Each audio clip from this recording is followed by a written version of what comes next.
Years. Otto gave me this business. Club's the reason he's in jail. Well, you can justify it however you want. But you stole from us.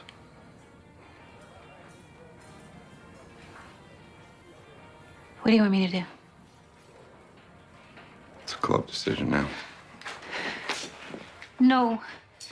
Please, Bobby. No, I'll pay back every dime. Just take it out of my cut. Club gets paid back. We don't break Otto's heart. I don't think I can do that.